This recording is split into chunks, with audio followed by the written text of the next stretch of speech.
నువ్వంటూ పుట్టినట్టు నా కొరకు ఆ చూకి అందలేదు ఇంతవరకు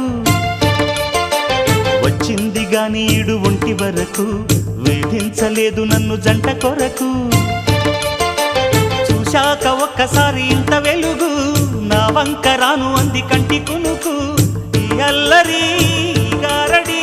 నీ లీల అనుకోనా నీ పేరు ప్రేమ అవునా ఇవాళే నిన్ను పోల్చుకుందా